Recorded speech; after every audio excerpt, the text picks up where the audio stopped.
Boa noite, pessoal. Estamos só 3 minutinhos atrasados que a gente estava aqui fofocando no backstage sobre vida acadêmica, mas estamos aqui muito felizes de estar aqui com vocês mais uma vez para nossa quinta aula, que vai falar sobre o incidente da desconsideração da personalidade jurídica. Aqui o doutor Rafael Verdun, que é advogado aqui do Albuquerque Melo, especialista no contencioso estratégico do escritório, é nosso parceiro aqui do LADEIP, já teve outras aulas de outros carnavais, e fico muito feliz de revê-lo, é ex-aluno da Nacional, então assim, é um prazer ter ex-alunos aqui, né? E também o professor doutor Diego Brainer, calma aí, eu não posso falar errado, porque eu fiz uma postagem errada no LADEIP, Diogo, mas é Diego. E me redimi fazendo uma postagem correta hoje, hein, Gil? Que é mestre em Direito Civil na UERJ, professor e procurador do município de Paraty, e também está aqui para agregar aqui no tema, e eu queria agradecer a ambos. É uma honra enorme ter vocês aqui no nosso laboratório, poder contar com vocês nessa aula. Eu espero que vocês, alunos, aproveitem bastante, e eu vou ficar aqui auxiliando vocês, tá? Obrigada. Obrigado, Carolina, pela apresentação. Mais uma vez, obrigado pela parceria, pela oportunidade de a gente estar presente. Hoje, aqui na tela, 3 alunos da FND, né? Eu, você e o Diego, frutos da casa, que estamos voltando para poder contribuir também mais um pouquinho com a formação dos alunos. O nosso Boa noite a todos também, rapidinho aqui só para cumprimentar, agradecer a Carolina, falar que sem problema a questão do nome, cumprimentar também o Rafael e vamos lá. Pode passar o slide. A gente vai começar com as noções iniciais. Pode passar o slide para o próximo. Vocês vão ver que a gente vai falar hoje sobre o incidente de desconsideração da personalidade jurídica. O que é um incidente de desconsideração da personalidade jurídica? É um instituto que ele foi originário de uma experiência anglo-saxônica, tradicionalmente denominada de regra doutrina. A gente está falando de uma modalidade efetivamente de intervenção de terceiros, onde a gente vai trazer no processo, fez para o trazer no processo. A gente não está falando de terceiros que foram talvez entrar no processo. Eles vão fazer parte do processo, ou seja, vamos trazer novas pessoas ao processo por um incidente ou não, que é o que a gente vai conversar daqui a pouquinho, para a gente discutir se essas pessoas são responsáveis ou não por um débito que a gente eventualmente vai discutir no processo. Então, a gente tem a possibilidade de trazer um sócio da empresa, um administrador da empresa, ou eventualmente até uma outra pessoa jurídica, em algumas hipóteses. Tá? Pode passar, Rê. Então, o que a gente vai falar aqui dentro? A gente tem um instrumento que é para possibilitar a superação de uma autonomia patrimonial. Isso é importante, porque no passado a gente costumou falar que esse instituto era o levantamento do véu corporativo. O que é o levantamento de um véu?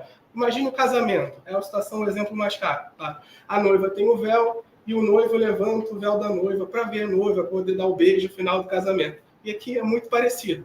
Quando a gente levanta o véu corporativo, a gente tem por baixo toda a estrutura empresarial. Então a gente consegue ver quem são os sócios, quem são os administradores, e a gente pode, digamos que, misturar nessa salada e poder trazer esses entes para o processo para que eles possam de responder à sua responsabilidade enquanto administração daquela empresa. E a gente vai tratar das hipóteses específicas para quando a gente pode trazer essas figuras para o processo. Então, vamos lá. Para que funciona esse incidente? Para evitar fraudes.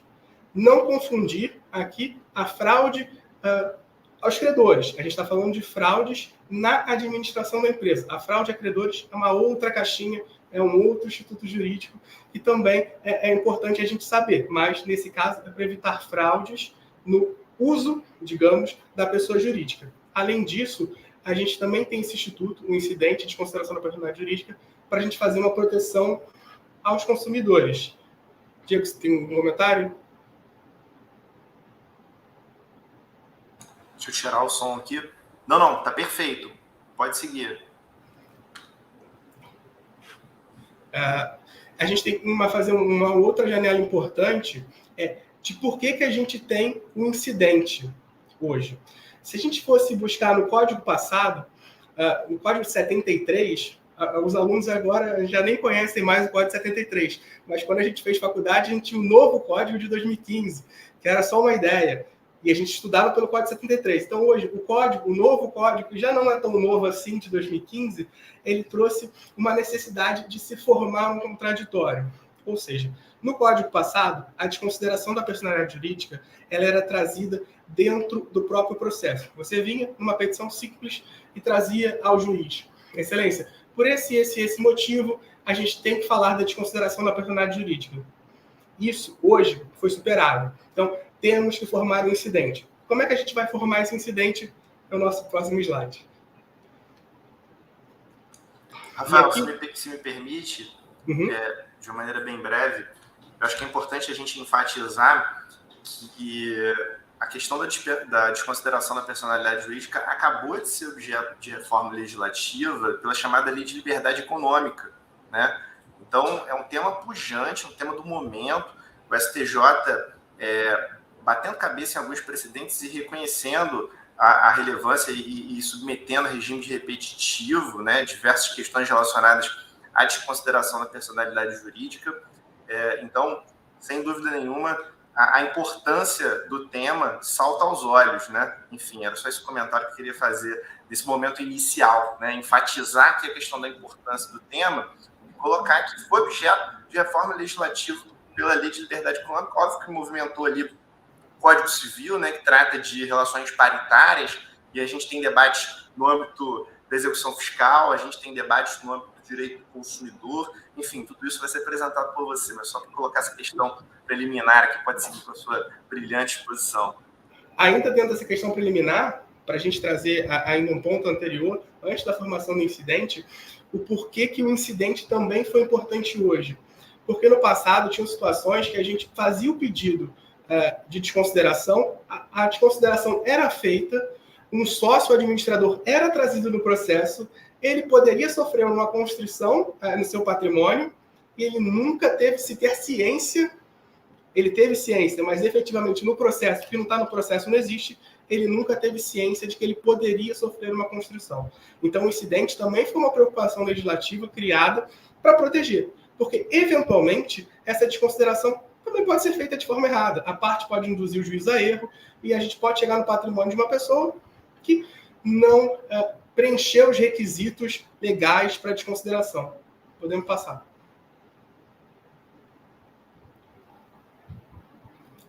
Então, a instauração do incidente, como a gente está falando, é uma inovação do código e ela pode ser feita em várias fases do processo de conhecimento, em todas, efetivamente, no cumprimento de sentença, na execução fundada em título executivo extrajudicial e na própria petição inicial.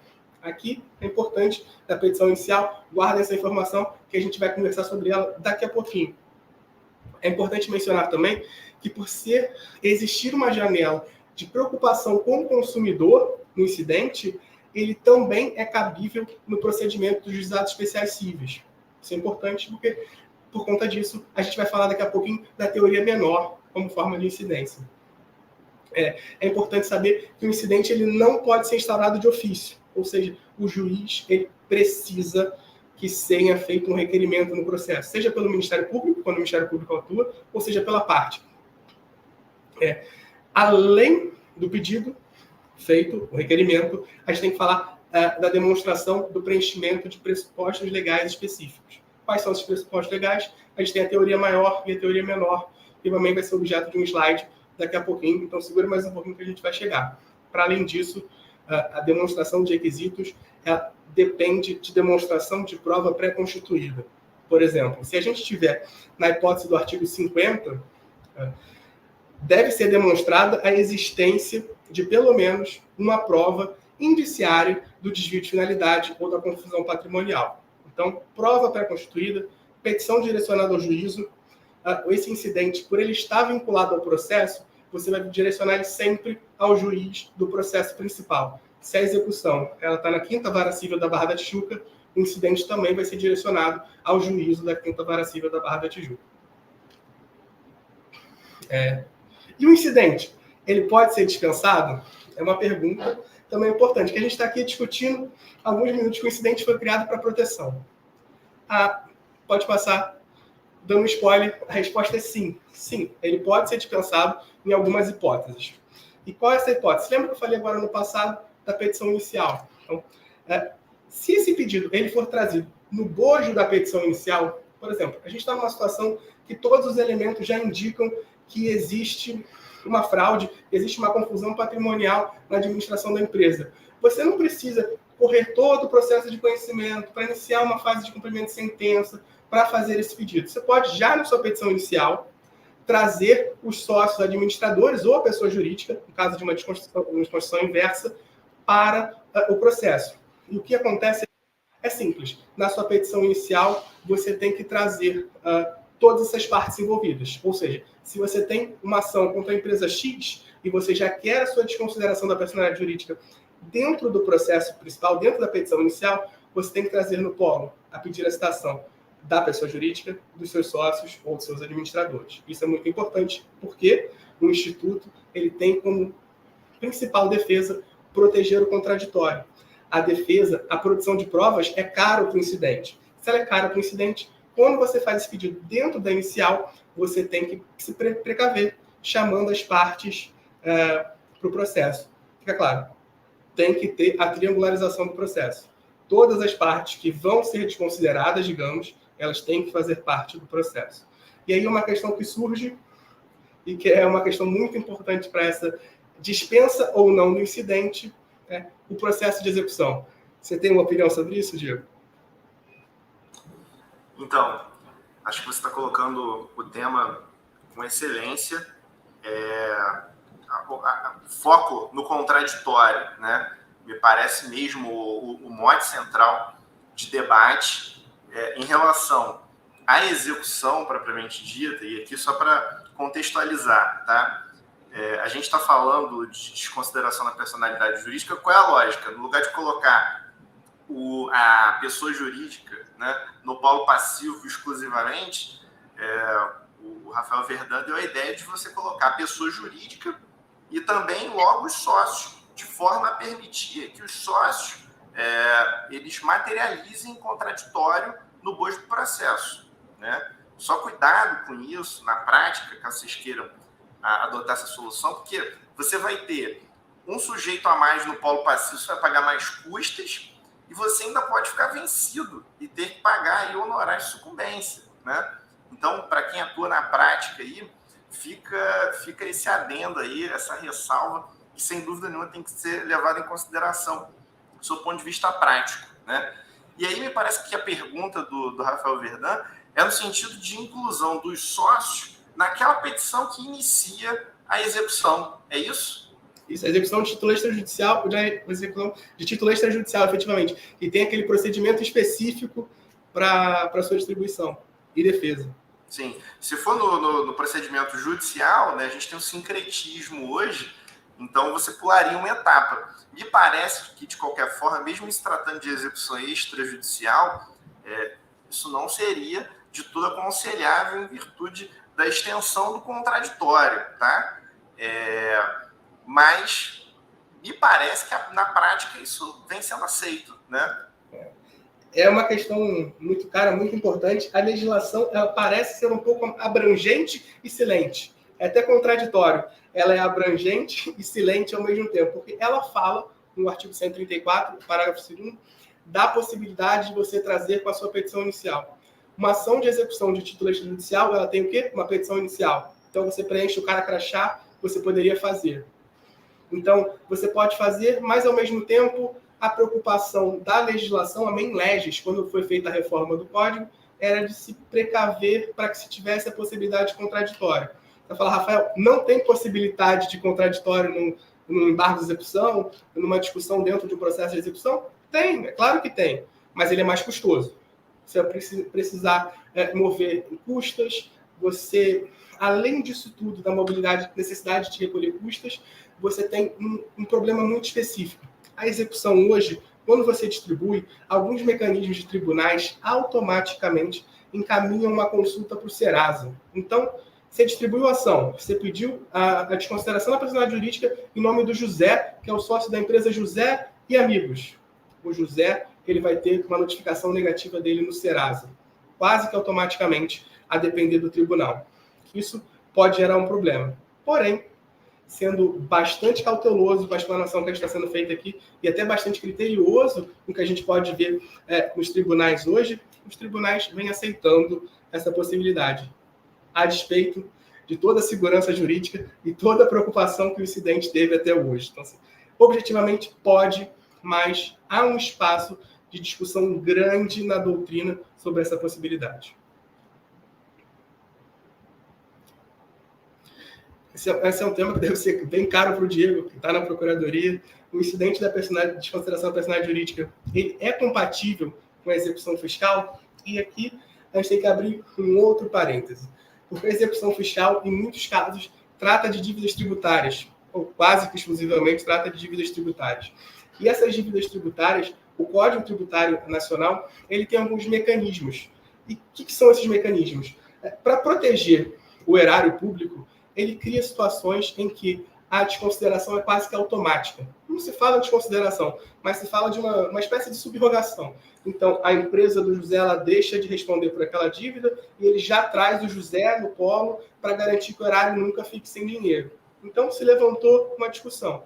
Ora, isso é um incidente de desconsideração da personalidade jurídica ou não é? Então, tem que ser feito um incidente, mesmo nessas hipóteses que são trazidas pelo CTN, ou não?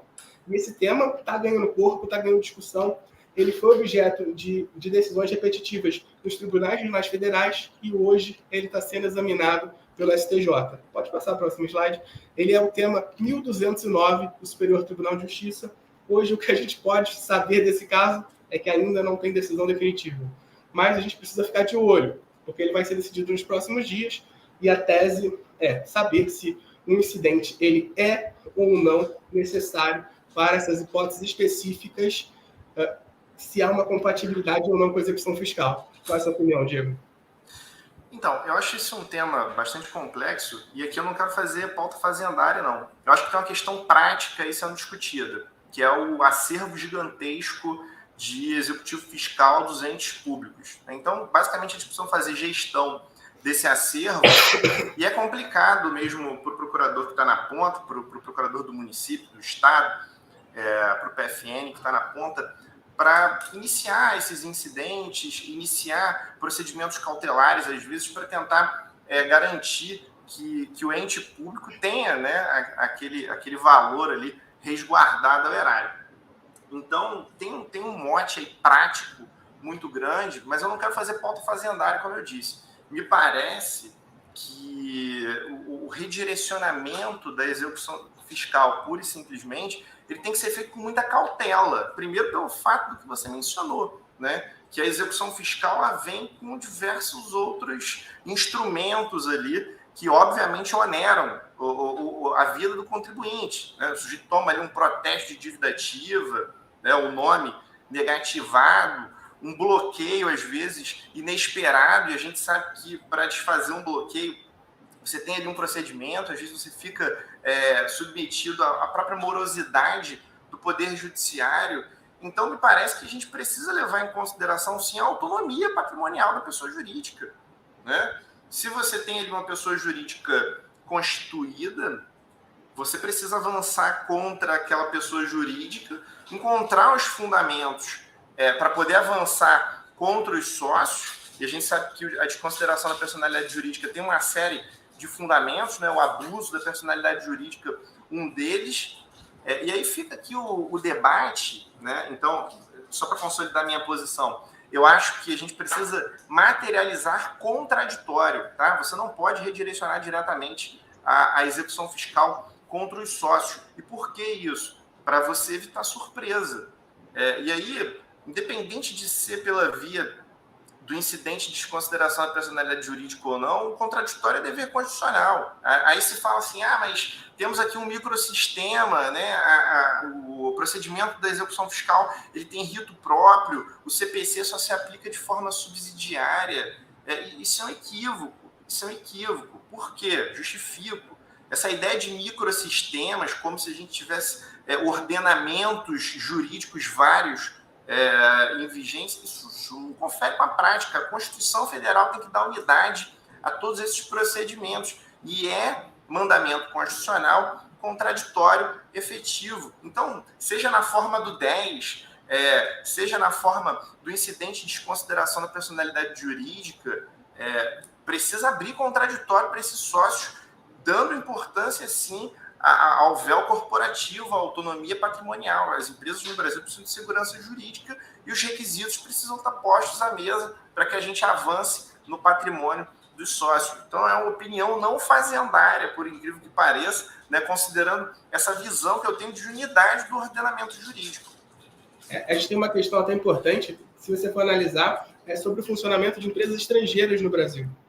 Porque muitas vezes elas encerram a operação no Brasil e isso gera algum tipo de burocracia ou responsabilidade para aquele que era o administrador dentro daquele período de tempo. Então, algumas empresas, elas quando vão pensar no final da sua operação no Brasil, isso acaba sendo até um pouco mais caro a título de consultivo, né, e não contencioso, porque ele precisa pensar num tipo de operação que permeie alguma segurança durante alguns anos para ele finalizar a operação. Então, é um ponto a ser levantado. E aí, Rafael, só uma observação final. Dentro desse debate de adequação do incidente de desconsideração da personalidade jurídica na execução fiscal, a gente tem aquela possibilidade de tentar redirecionar dizendo que o sócio ele é responsável direto, né? Porque ele extrapolou os poderes na gestão da empresa ou porque ele agiu em desconformidade com a lei. Mas veja, para a gente falar de responsabilidade direta desse sócio, a gente precisa demonstrar requisitos. Então, o contraditório está na essência dessa discussão. Por isso que eu defendo o incidente de desconsideração da personalidade na execução fiscal. Pode passar o slide. No próximo slide, a gente tem só uma... É só uma decisão, ela fica a título de curiosidade. É como se decidiu no TRF3, a título do repetitivo, entendeu que não cabe um incidente para essa hipótese específica. Mas, como dito, é uma decisão que ela ainda vai ser analisada pelo STJ, então a gente não tem posição final, para além de especulações e do que a gente já tem que os TRFs vêm colocando em prática. Pode passar o slide. Vamos falar de procedimento agora. Como a gente conversou há pouco, o incidente é feito por petição direcionada ao juiz do processo ou ao relator do recurso. Então, a gente abriu e falou, se a ação ela corre na 5ª Vara Cível da Barra da Tijuca, da Leopoldina, ele vai ser distribuído exatamente no mesmo juiz. Ele é feito numa petição apenso, então você, quando vai fazer a distribuição do processo, você vai direcionar como um apenso ao processo principal. E você vai formar um incidente aqui no Rio, e acredito que na maioria dos estados tem que ser feito recolhimento de custas, recolhimento de custas para fazer esse pagamento. E é uma questão também que a gente já levantou algumas discussões aqui no escritório sobre o pagamento de custas, porque você acaba, muitas vezes, impedindo a distribuição do incidente com recolhimento de custas, porque, por vezes, a gente já está numa execução muito tortuosa, a parte já gastou muito dinheiro na sua inicial, e para formar um incidente, a gente tem que recolher custas, por vezes, sobre o valor da execução. Se for um valor de uma execução alta, você vai bater no teto do tribunal e você vai exigir que aquele que há muitos anos busca o seu crédito siga fazendo o pagamento de mais valores. Então, é uma discussão importante também. Mas, para além disso, a gente tem que discutir que a petição ela tem que ter pedido de citação. Você vai ver, a gente está repetindo isso várias vezes. Tem que ter pedido de citação, porque vai formular um incidente, e esse incidente vai citar os sócios, vai citar o administrador, vai citar a pessoa jurídica, no caso de uma desconsideração inversa. Tem que ter citação, tem que ter pedido de citação. E por que esse pedido de citação é tão importante e por que a gente falou desde o começo que quem figurar no incidente figura como parte e não como terceiro? Porque você não pode sofrer uma constrição deferida ou relativa a um processo de um incidente de desconsideração da personalidade jurídica que você não foi parte. Por exemplo, voltando ao exemplo do José que a gente falou, pô, o José era o sócio da empresa. Se distribuiu um incidente de desconsideração da personalidade jurídica só contra a empresa do José. Eventualmente, esse incidente foi julgado procedente, foi feita uma penhora nas contas do José. O José nunca foi parte do incidente, ele nunca se defendeu. Se ele nunca foi parte, se ele nunca se defendeu, ele é o que nesse processo? Terceiro. Se ele é terceiro, cabe a ele, como possibilidade, um embargo de terceiro para discutir essa constrição. Só pode ter constrição daquele que figurou como parte do incidente. Isso é muito importante e essa é toda a beleza do Instituto. Proteger e evitar, talvez não evitar 100%, mas minimizar muito que a gente tenha uma constrição indevida no processo principal por falta de contraditório. Decisão e recurso. O que é importante da gente ter em mente sobre decisão e recurso? A gente tem duas situações diferentes aqui. Então, a gente tem uma primeira hipótese que a gente vai fazer um incidente e que a gente vai instaurar em autos apensos. E a gente tem uma segunda situação que a gente vai fazer na petição inicial e distribuir junto com o seu pedido. Então, primeira hipótese, incidente. Quando a gente distribui por incidente, a decisão que acolhe ou rejeita o pedido de desconsideração da personalidade jurídica é uma decisão interlocutória. Por ter natureza de decisão interlocutória, ela é recorrida mediante agravo. Então, você vai formar agravo de instrumento se for uma decisão de primeira instância e você vai fazer agravo direcionado aos desembargadores se for uma decisão monocrática do tribunal. Importante, agravo, decisão interlocutória é recorrida por agravo. Porque é muito comum, acontece bastante, de você ver um incidente, como ele tem toda a cara de um processo comum, ele tem inicial, ele tem defesa, ele tem uma decisão, se fazer apelação. É bastante comum, ele chega ao tribunal e o tribunal fala, esse não é o recurso correto. E ele devolve sem julgar o seu recurso. Por quê? O agravo de instrumento, ele é um procedimento diferente. Você forma um instrumento e você leva ao tribunal a matéria. Isso é muito importante ter em mente, de que o recurso cabível não é sentença. Mas, Rafael, pode ser sentença? Pode. Quando você distribui na petição inicial direto, essa decisão que vai falar sobre a desconsideração vai ser uma sentença. Se for uma sentença, recurso cabível para a sentença é uma apelação. Então, você tem que saber o momento e tem que saber a forma, quando esse pedido ele foi deferido. Então, acolhido. Se ele foi acolhido numa decisão interlocutória, dentro do incidente, agravo. Se ele foi acolhido dentro da sentença, no processo principal, a gente vai recorrer por apelação. Aí tem uma outra grande questão relativa à decisão. Cabe honorários advocatícios, que é o sustento do advogado, são os honorários. Então, cabe honorários advocatícios no incidente? É um tema bem tortuoso. Por quê? A lei ela não fala sobre a possibilidade de aplicação de honorários no artigo 85. E aí vai depender muito do freguês. O artigo 85 ele é taxativo ou não? É uma discussão boa. Eu vou sempre defender que o advogado que forma o instrumento, ele merece honorários. Se o tribunal merece custas, o advogado merece honorários. Qual é a sua opinião, Diego? Eu acho que, como simples incidente, deve ser tratado como tal, de sorte que não tem honorários nesse caso. Tanto porque eu que defendo contraditório, né, tentaria fazer de outra forma, então, fora do incidente, né? Pela perspectiva da Fazenda, eu não faria o incidente, então. Faria de outra forma, petição de redirecionamento, e é isso, para tentar fugir exatamente de mais um custo aí possível, né? Sob a perspectiva do erário público para a Fazenda. Então, como incidente, deve ser tratado como tal. Entendo que não tem honorários, não, pelo próprio nome, né? Aí vai falar, mas o nome em URGS não muda a natureza, tem contraditório dentro da desconsideração. De qualquer forma, sou pelo entendimento da STJ até então, né, que vinha no sentido de que não cabia honorários, e agora a gente teve uma decisão aí que chamou um pouco de atenção nesse sentido, que concedeu pagamento de honorário. Eu também quero ouvir os nossos dois componentes aqui da palestra sobre isso. O que vocês acham? E aí, tem honorários ou não? Para mim não tem, tá? É incidente só, não tem natureza de ação. Analisando friamente, eu entendo que não temos honorários para o incidente. Mas é um pouco, enfim, é uma discussão válida, mas talvez seja mais uma discussão legislativa.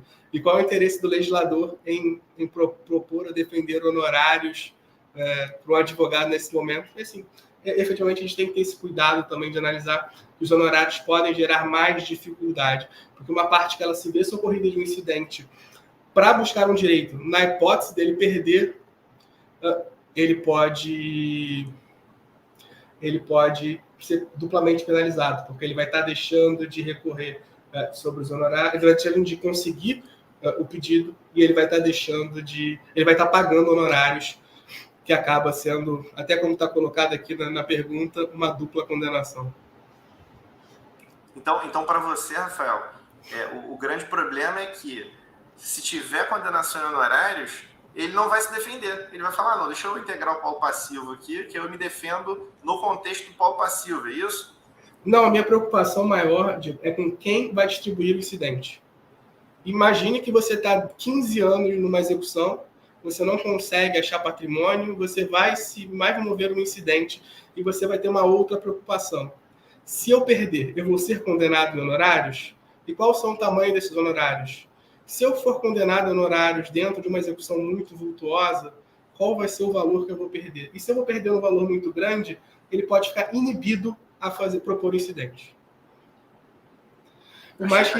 Achei sensacional. É a perspectiva de análise econômica que a gente tem que fazer. Por isso que, como a análise econômica é um elemento extraprocessual, isso tem que ser tratado pelo legislador, né?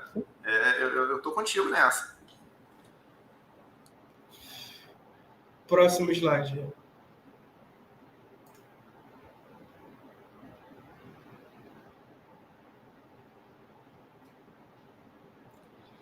Desconsideração e fraude. Você lembra que a gente falou agora há pouco que a desconsideração ela protege contra a fraude, mas ela não trata da fraude contra credores. Abrindo um parêntese rápido, porque não é o objetivo da aula, o que é a fraude contra credores? Quando uma pessoa que vê que ela vai ter uma condenação no processo, ela começa, depois de citada, ela começa a desfazer de patrimônio. Por exemplo, o José, ele tinha um carro. Ele foi citado no polo, ele passa esse carro para o nome da filha. Ele vende esse carro para um terceiro. Com um único objetivo de esconder o patrimônio.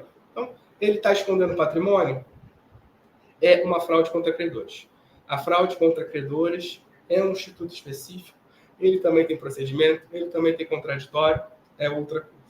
Porém, a gente tem uma situação muito específica na desconsideração. A gente passou por todas as fases de desconsideração. A gente teve uma decisão que deferiu a desconsideração da personalidade jurídica. O José, agora, ele é parte do processo. Qual é o marco temporal para a gente discutir quando haveria fraude a credores? Então, vamos fazer uma linha temporal. Foi distribuída em 2016 uma ação contra a empresa do José. Ela correu. Em 2020, a gente começou um incidente de desconsideração da personalidade jurídica. Ele foi julgado em 2022. Ele teve uma decisão. Então, a gente tem 3 marcos temporais aqui. 1, a citação da empresa do José em 2016. 2, a citação do José no incidente. E 3, a decisão que tornou ele parte do processo. A legislação ela fala que a alienação ou oneração de bens havida em fraude em execução será ineficaz em relação ao requerente. Agora, qual é o marco temporal para a discussão da fraude? A legislação anterior, de 73, dizia que essa parte só teve ciência do processo contra si quando o incidente ou quando ele foi trazido ao processo. Então, se ele teve um processo distribuído como sócio de uma empresa em 2016, vendeu todo o seu patrimônio em 2017 e foi citado em 2020, essa desconsideração aqui não poderia ser considerada como fraude. A legislação nova diz que não. Se ele era sócio da empresa em 2016, ele sabia da existência do processo, ele desfez o patrimônio dele em 2017 e ele foi citado em 2020, a gente vai retroceder. Vai se considerar que ele fictamente ele tinha ciência do processo em 2016. Então, todas essas vendas onerosas ou não, em fraudes, dentro desse período, antes da sua citação, também fazem parte, também podem ser consideradas para o processo. E por que isso é importante?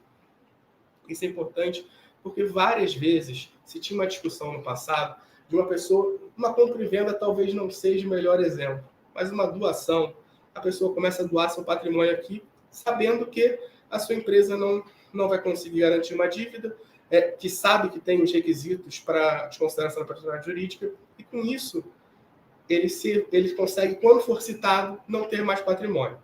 Então, a legislação veio para proteger isso. Então, quando se levanta o véu, ele já não teria mais nada. Então, qual a preocupação? Qual o marco temporal dessa proteção? Hoje é da citação da pessoa jurídica. Se ele se desfez de patrimônio antes da citação, não é um problema. Se ele se fez de patrimônio depois da citação da pessoa jurídica, tem um problema para ele. Isso pode ser questionado como fraude. E aí a gente levanta uma outra questão. Se a gente está falando de uma doação simples, uma doação do pai para o filho, do filho para o avô, é fácil. A gente consegue defender uma desconsideração, a gente consegue defender uma fraude. Agora, se a gente tem um terceiro de boa-fé, quando você vai fazer uma discussão de fraude, você vai chegar para esse terceiro e vai falar assim, quais elementos você tinha para te garantir que você é um terceiro de boa-fé? E eu vou falar, eu comprei um imóvel, por exemplo, que não tinha nenhuma certidão negativa do meu vendedor. Porque, efetivamente, ele só vai ter certidão negativa quando ele for citado na desconsideração do incidente. Então, ele não tinha nenhuma certidão, a certidão da pessoa jurídica que ele é sócio não aparece, o imóvel não tem nenhum arresto, não tem nenhuma penhora, eu comprei, eu paguei, o comprovante de pagamento está aqui, ou foi financiado, eu não posso responder por isso. Eu acho que é uma questão excelente. E, nesse caso, tem que ter muito cuidado, porque esse terceiro de boa-fé, em uma venda onerosa, precisa ser protegido também. Não se pode, a despeito de se tentar cuidar de uma segunda situação, se deixar desprotegido um terceiro de boa-fé. Qual é a sua opinião quanto a isso, Diego? Então, eu acho que a gente precisa analisar essa questão do terceiro de boa-fé, primeiro falando de bem imóvel, né? Pensar no bem imóvel, quando o sujeito ele vai comprar um imóvel, o que ele tem que olhar? Matrícula, né? Na matrícula você tem lá todo o histórico, todos os gravames existentes, de forma agora reforçada, né, pelas recentes alterações legislativas que a gente teve, tem o princípio da concentração na matrícula. Se não averbou, se o credor não averbou na matrícula do imóvel que aquele crédito ele existe, ele já está sendo perseguido de alguma forma, se presume, ao menos, a boa-fé desse terceiro. Então, é questão muito de ônus da prova, né? Se está lá averbado na matrícula a existência daquela execução, me parece que tem uma presunção aí contra o sujeito adquirente. Do contrário, não tendo nada, né, a presunção já é em seu favor. Eu estou presumindo que ele é de boa-fé, e aí o ônus da prova fica para o credor nesse caso. Isso em relação a bem imóvel. Em relação a bem móvel, a gente está aguardando aqui de uma maneira muito ansiosa as implementações da Lei 14.382, que mexeu bastante com os cartórios, né, e criou agora um regime unificado de dados em relação a bens móveis. E aí já tem que ficar no radar de todo mundo essa alteração legislativa, assim que o CNJ conseguir implementar. É óbvio que isso envolve aí, nesse Brasil gigantesco, uma série de medidas, né?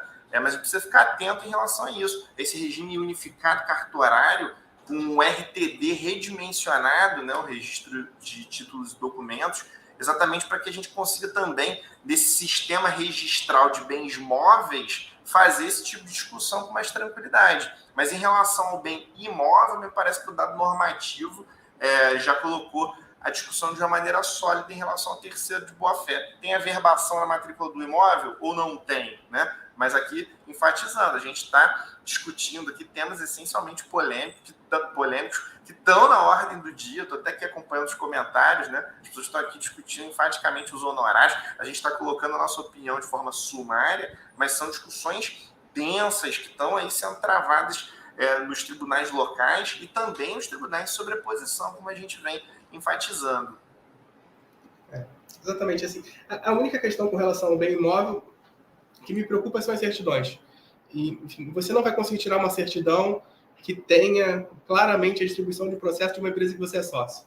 Se você não vai ter essa certidão, quase nunca o terceiro de boa-fé ele vai ser prejudicado. Então, a gente já viu algumas hipóteses também, que não é objeto da aula, a gente conseguir falar de uma fraude contra credores por uma certidão anterior, uma certidão que tinha uma anotação. Mas se essa certidão for limpa, vai ser a discussão, ela vai ficar muito superficial, e a gente não vai conseguir comprovar a fraude por mais elementos que a gente tenha. Só se a gente comprovar que ele vendeu para o pai por um valor ínfimo, então vai ser uma discussão muito mais acentuada.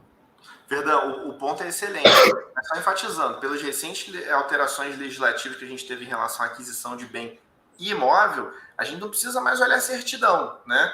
A gente olha a matrícula do imóvel, concentração da matrícula. E aí, o espaço de debate é a análise de elemento contratual. Se tem lá algum dispositivo contratual falando sobre possibilidade de evicção, como isso foi tratado, se foi feito um estudo de risco quando da aquisição. Então, é cotejo do caso concreto, né? Enfim, mas é um tema extremamente rico, sem dúvida alguma. Próximo slide. Tutela provisória. Ainda um pouco dentro do que a gente está falando, desse cuidado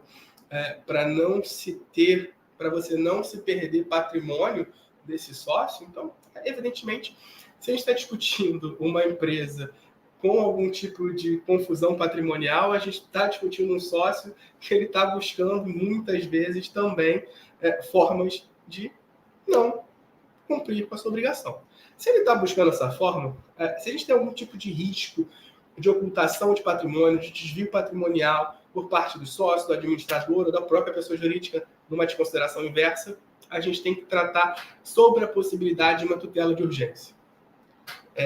O artigo 133 a 137, que trata do incidente de desconsideração da personalidade jurídica, ele não fala especificamente sobre a tutela de urgência.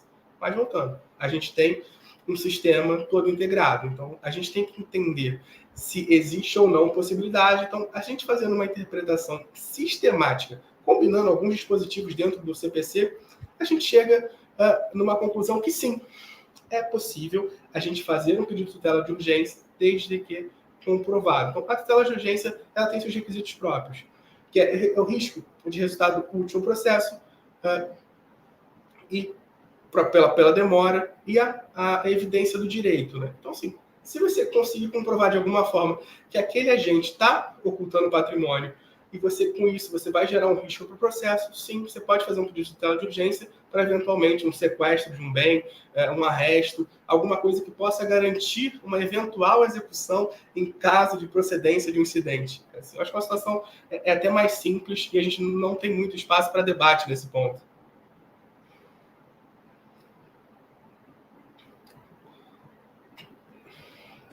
Só um adendo, a questão da execução fiscal, redirecionamento da execução, tem a ver exatamente com isso, com essa questão de você ter um acervo gigantesco e às vezes ter que manejar procedimentos cautelares, né? Exatamente por isso que alguns falam, não, aqui não tem incidente de desconsideração, porque vai ser o momento em que o sujeito vai esvaziar o patrimônio dele, entendeu?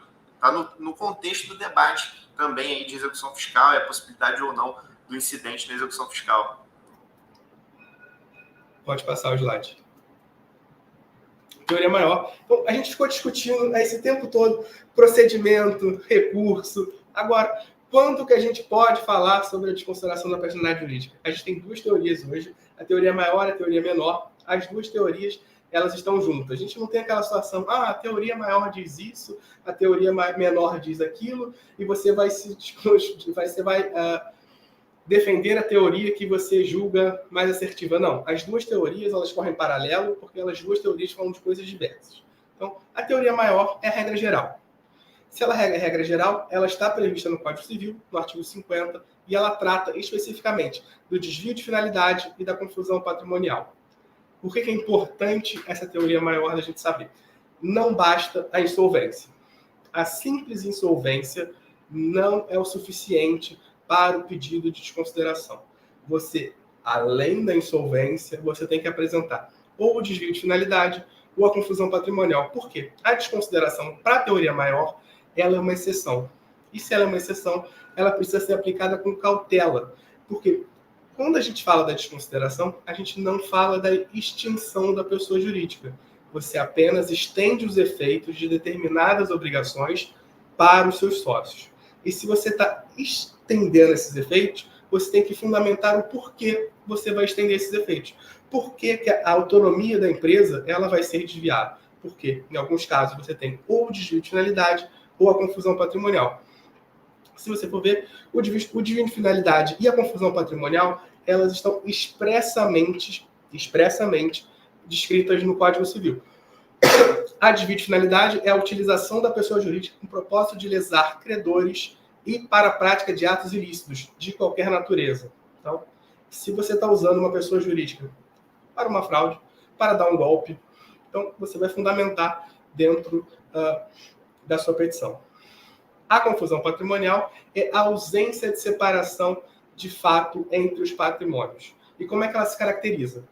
Pelo cumprimento repetitivo pela sociedade de obrigação do sócio, ou do administrador, ou vice-versa. Por exemplo, o sócio paga a mensalidade da academia dele com o dinheiro da sociedade, ou ele paga a escola da filha dele com o dinheiro da sociedade.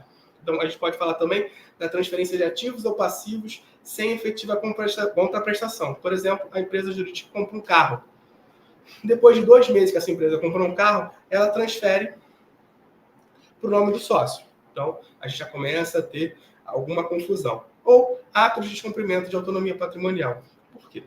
Toda empresa, para ela se manter esse véu corporativo, ela tem que girar dentro dela. O valor que entra na empresa, ele paga funcionários, paga o prolabore do sócio, paga prestador de serviço, paga funcionários, tudo que ele tem que fazer ali. Se sobrou dinheiro, esse dinheiro ele vai para um caixa da empresa, ele não pode ser retirado pelo sócio. Se a empresa compra um ativo, esse ativo também não pode ser desviado para o sócio. Então tem essa preocupação de que tanto o sócio, que tem direito ao prolabore dele, claro, se a empresa for uma empresa saudável, ele tem direito ao prolabore dele, mas ele não pode lidar da empresa como se dele próprio fosse, como se ele próprio fosse, entendeu? Até por conta dessa preocupação de proteção.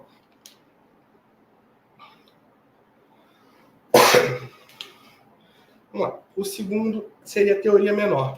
E por que a teoria menor ela é tão cara também? Porque ela foi criada para a proteção dos consumidores. Ela está prevista no Código de Defesa dos Consumidores. E nesse caso, muito especificamente, a insolvência basta.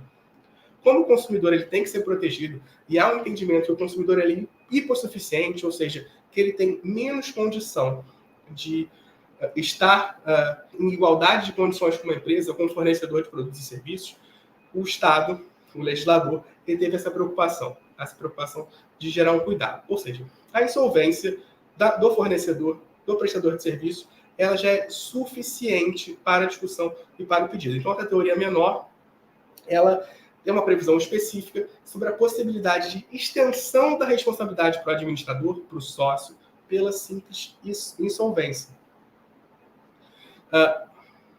Para além de discussão relativa à fraude, à discussão de confusão patrimonial, a simples insolvência e a existência de um obstáculo ao ressarcimento do consumidor já seria um requisito fundamental para essa teoria passar para frente. Vamos, slide. E a gente tem agora uma outra discussão que também está em pé, uma discussão muito importante. Em pauta do dia hoje, a terceira turma da STJ fixou que o procedimento do pedido de recuperação judicial de empresa que tem personalidade jurídica desconsiderada não impede o prosseguimento de execução redirecionada aos sócios. Voltando, você está numa ação, você inicia um incidente, você tem a desconsideração da personalidade jurídica. Essa empresa que faz parte do processo, ela vai paralelamente e distribui uma recuperação judicial e consegue o stay period da recuperação judicial, ou seja, ela consegue que suas execuções fiquem suspensas por 180 dias. Legal. Ela vai no processo dela e fala assim, excelência, eu consegui um período pela justiça, as minhas execuções precisam ficar suspensas. Suspende também a execução dos meus sócios, que foram colocados no processo enquanto na desconsideração. Aí o juiz fala, não, uma coisa é você eu não posso te executar mais. Os seus sócios que vieram via incidente, eles também são parte do processo. E a recuperação judicial não faz decisão pedindo suspensão para eles. Então, a decisão do STJ foi exatamente nesse sentido, de que o processamento da recuperação judicial não impede que os sócios sejam mantidos no processo e que sejam feitos atos constritivos com o objetivo de você garantir a execução.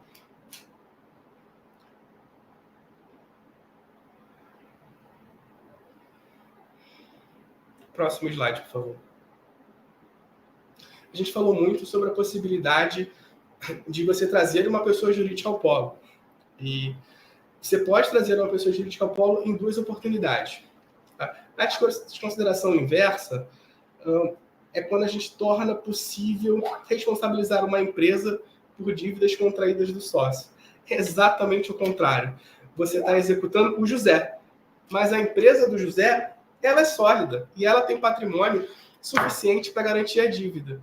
E você está há anos discutindo com o José e fala assim, não, a empresa do José só é sólida porque o José pegou o patrimônio dele inteiro, incluído na empresa, porque ele tem sanção de não fazer esse pagamento. Então, ele está girando o patrimônio dele dentro da empresa para ele ficar sem patrimônio aqui e, com isso, ele não fazer o meu pagamento. Então, quando o sócio, devedor, pessoa física, utiliza-se indevidamente da pessoa jurídica para resguardar os seus bens, é possível a desconsideração inversa. Que, em vez de trazer o sócio, você vai trazer a pessoa jurídica ao polo. Então, é uma situação um pouquinho diferente e é legal. E a gente tem uma outra discussão paralela que não está no slide, que é você trazer uma espécie de sucessor empresarial.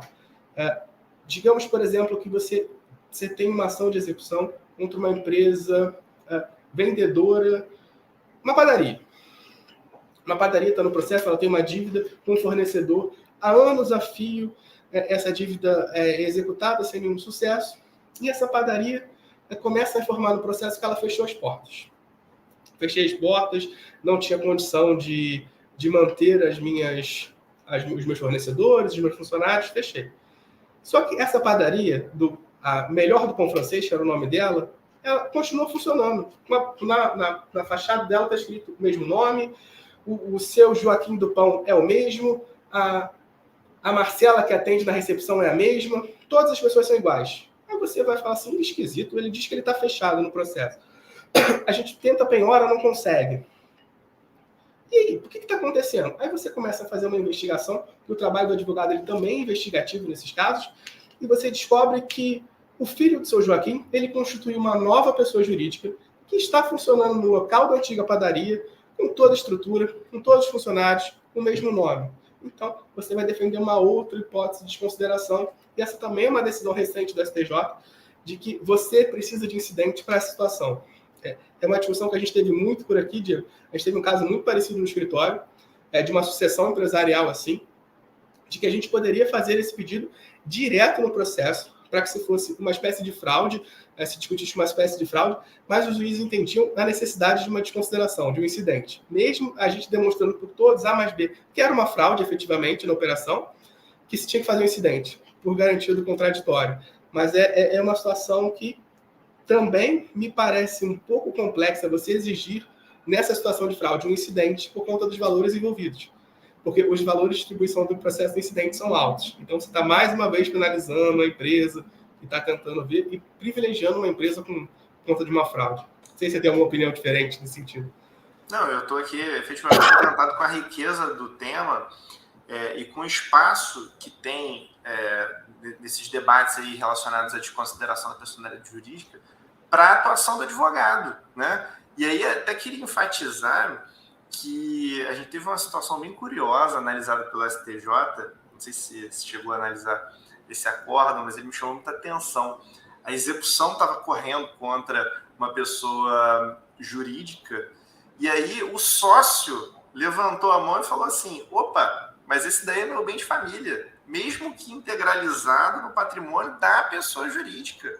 E aí o STJ pegou e falou assim, não, de fato, aqui a gente tem uma pequena empresa, né, familiar, patrimônio se confunde e conferiu a proteção do bem de família ao sócio e o imóvel integralizado no patrimônio da pessoa jurídica. Então, olha só a riqueza do dado fático, né? O espaço de atuação do advogado. E aí, só para contextualizar a decisão do STJ, ao mesmo tempo que ele fez isso para proteger o sócio, né? Ele protegeu o bem de família do sócio na execução contra a pessoa jurídica, ele também disse, olha, mas então você desfalcou o patrimônio da PJ, eu vou avançar em relação a outros bens pessoais que você tem. Garantiu o bem de família e avançou contra outros bens pessoais. Então, efetivamente, esse é o comentário, né? Que há uma riqueza de elemento fático aqui e um espaço muito grande de atuação do advogado para apresentar para o juiz esses casos concretos, essas especificidades de cada caso concreto para a gente chegar ao regramento aplicável. Eu entendo que esse tema vai ser pauta do dia quando a gente começar a desconsideração de holding familiar. Foram criadas várias holdings familiares para integralização de patrimônio, para fugir de imposto, entre outras hipóteses. E quando essas holdings começarem a chegar nesse momento de desconsideração inversa, você vai ter essa discussão muito frequente. Não, eu tenho uma holding, mas o patrimônio é meu. É um patrimônio, é um bem de família. É meu imóvel onde eu moro. A minha holding foi criada só para divisão familiar. Vai ser um tema, vai ser uma disputa boa nos tribunais.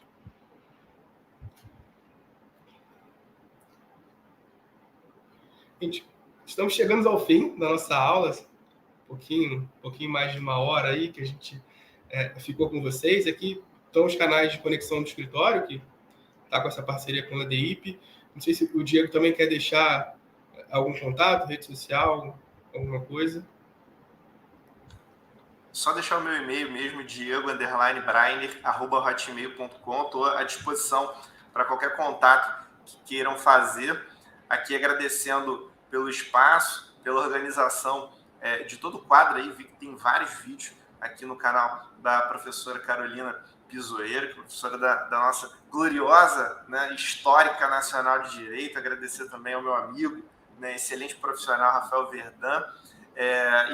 Novamente aqui, uma palavra final, enfatizar que a gente está discutindo muito essa questão de proteção, né, ao direito de crédito, proteção do credor. Temos vários temas candentes, não só em relação à desconsideração da personalidade jurídica. A gente está discutindo hoje bem de família vultoso, se dá para avançar ou não, na execução em relação à garantia imobiliária, né? A gente está discutindo hoje uma flexibilização da vedação do pacto comissório. Enfim, são vários temas aí hoje que estão na pauta do dia e que dizem respeito à proteção desse direito de crédito, né? A proteção dos interesses do credor. A gente sempre pensou muito sobre a perspectiva do devedor, né? E aí o inadimplemento no Brasil explodiu, né? A gente tem uma taxa de juros altíssima por isso, a gente começou a perceber com a aproximação, né, esse viés jurídico e economia, que o inadimplemento é ruim para todo o sistema produtivo do Brasil. A gente começou a voltar mais os olhos para os interesses do credor. Então, um espaço aqui excelente para a gente apresentar esses temas, discutir, e aí eu quero me colocar à disposição no meu e-mail, como eu disse, diego_breiner@hotmail.com. Obrigado, Diego. Obrigado, Carolina, mais uma vez. É sempre um prazer estar aqui, é sempre um prazer ajudando a UFRJ, como o Diego diz, a gloriosa FND. Então, é sempre um prazer estar aqui com amigos também, né? Além de tudo, e conversando de direito, que é o que a gente gosta de fazer, né? Efetivamente.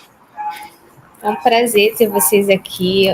Muito obrigada mais uma vez de estar recebendo vocês aqui, que é um espaço virtual, mas é um cantinho da nossa gloriosa, né? Aqui no YouTube.